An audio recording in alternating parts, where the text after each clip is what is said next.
É esse um dos principais erros que eu vejo os betas cometerem. Ficar querendo andar com o Shed, com o Stacy, ficar querendo fazer parte do grupinho deles, ficar se rastejando para poder fazer parte. Principalmente se o cara já está desperto, já entendeu como funciona o esquema do mundo. Porque se o cara ainda é blue pillzão, tá naquele sistema, faz parte ainda daquela sistemática de aceitação mútua, até aceitável. O cara não entende nada, para ele está fazendo o que lhe é possível para fazer parte de algo, já que é uma necessidade tão gritante dele, do ser dele, se ele não consegue se manter na solitude. Mas para vocês aí que estão despertos, é um vacilo querer ficar andando com Shed Stacy. Vocês sabem que os caras só vão que esses grupinhos de Shed Stacy só vão ter interesse em você, que você esteja por perto se você for beta, porque o beta não vai ter praticamente nada de interesse deles. Eles só vão querer você por perto para servir de chacota, para que eles fiquem fazendo gracinha, para que eles fiquem humilhando, não explicitamente, mas com aquelas brincadeiras que a gente sabe, com aquelas frases, aquelas palavras, principalmente quando tem terceiros, pessoas fora do grupo perto. E vocês acabam aceitando esse tipo de brincadeira, esse tipo de humilhação, esse tipo de gente nojenta para poder fazer parte de algo que você já sabe que não precisaria fazer parte se você já tivesse evoluído. Então, qualquer tipo de grupo, comece a observar, seja na escola, seja na academia, seja grupo de conhecidos mesmo. Você sempre vê que o beta é o foco das brincadeiras, é o foco da zoação, é o foco da humilhação, é o foco do bullying. Seja bullying implícito ou explícito. E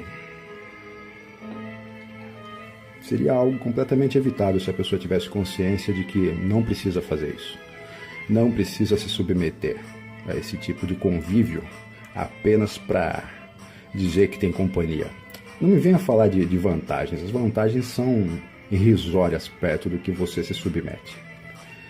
Você se submeter a uma relação de subserviência praticamente com Sheds e Stacy só para você falar que é amiguinho deles, só para você postar de vez em quando uma ou outra foto num churrasco, numa balada, na academia, ao lado de um Shed, de uma Stacy que jamais vai dar chance para você ficar com ela, que jamais vai te dar um beijo. Você não precisa disso.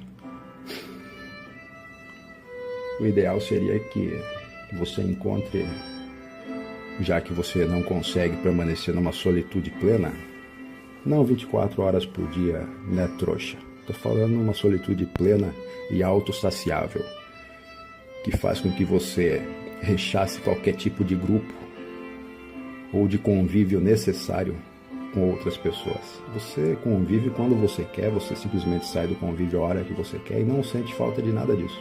Mas como você ainda não atingiu esse nível, eu estou falando para quem não atingiu. Para quem atingiu, parabéns. Como você ainda não atingiu esse nível e necessita de uma interação, necessita fazer parte de um grupo, de algo, que encontre algo que lhe faz bem, algo que não sugue suas energias, não sugue sua moral e ética, que não faça você se rastejar, se submeter às vontades e aos interesses dos Sheds e Stacies da vida. Encontre algo, seja na sua própria sociedade, no seu próprio nível social, no seu próprio patamar. Encontre outros betas que lhe sejam agradáveis, outras mulheres próximas, se você necessita tanto do convívio com uma mulher próxima. Não queira agir per saltum.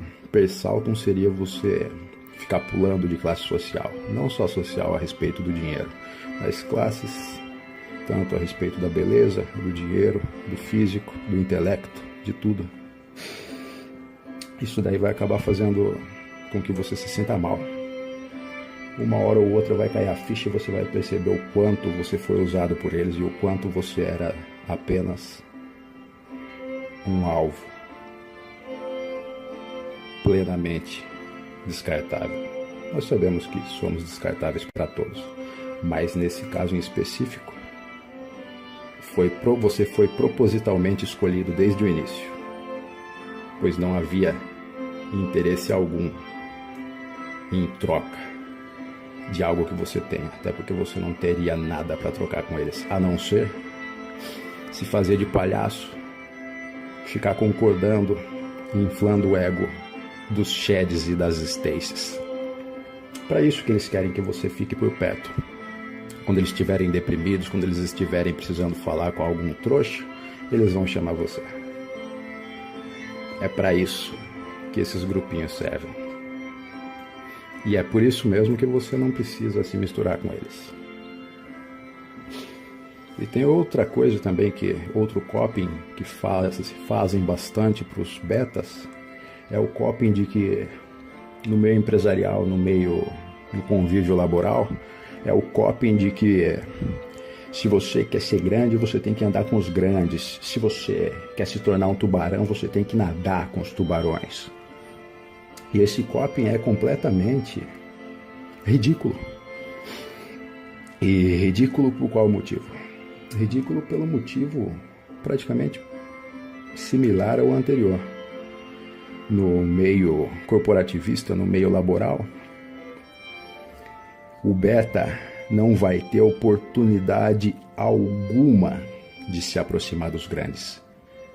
Não vai ter oportunidade alguma de nadar junto com os tubarões, a não ser que seja para ser uma sardinha, para ser comida pelos tubarões. E por quais razões o beta não vai conseguir andar com os grandes, não vai conseguir fazer parte dos tubarões?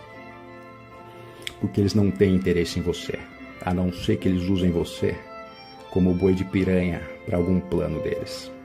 Tirando isso, há duas possibilidades que um beta vai conseguir andar com os grandes empresários, grandes trabalhadores, grandes empregadores da área que você deseja. A primeira opção é se você tiver um conhecimento extremamente específico, extremamente pontual de interesse dos grandes, de interesse dos tubarões. Nesse caso em específico, eles vão aceitar que você ande junto. E mesmo assim, eu abro um parênteses para avisar que eles vão aceitar que você, sendo beta, ande junto com os tubarões, com os grandes empresários, com os grandes empreendedores, desde que você tenha esse conhecimento extremamente específico e pelo período que eles façam com que você ensine para outra pessoa, do convívio deles. A não ser que seja algo muito, mas muito específico mesmo, que outras pessoas dificilmente aprendam, aí você vai se dar bem e vai conseguir ser absorvido pelos grandes, pelo grande empreendedor. Aí você vai se dar bem, você vai fazer parte da empresa, você vai crescer e aí você não vai ser mais beta. Mas esse caso é muito raro. Você vai ter que ser beta nas outras áreas da vida e vai ter que ser alfa intelectual. Aí nesse caso você vai se dar bem. Se for muito específico o que você souber e que seja de extrema dificuldade para repassar para outra pessoa, nesse caso você vai conseguir andar com os tubarões. E o segundo caso, a segunda possibilidade que eu vejo que o beta vai conseguir andar com os tubarões, nadar com os tubarões, andar com os grandes mitos do mercado de trabalho, vai ser apenas no caso que você tiver um padrinho. O padrinho pode ser, padrinho entre aspas, pode ser o seu pai, pode ser algum parente, pode ser algum familiar, alguém que te leve para lá, que te arraste, que indique você, que coloque você lá, seja porque estão devendo um favor para ele, seja porque ele tem uma influência grande no local que vai conseguir colocar você, apresentar você nesse convívio social dos tubarões, dos grandes empreendedores, dos grandes empresários. E mesmo assim, depois que você for introduzido a esse meio, você vai ter que fazer por merecer. Não adianta ser por indicação, você chegar lá e ser um otário. Vai ter que ralar muito depois que você chegar lá, senão eles vão cortar você rapidinho. São essas duas possibilidades que eu vejo do beta conseguir chegar próximo de algum tubarão, seja de conhecimento, de empreendedorismo, no convívio laboral. Por isso que esse copy é ridículo. Livros de autoajuda, livros de empreendedorismo que ficam falando isso, que você tem que fazer isso, tem que andar com os grandes. Não tem como, cara. Não é assim que funciona o mundo. Não é assim. Entenda de uma vez.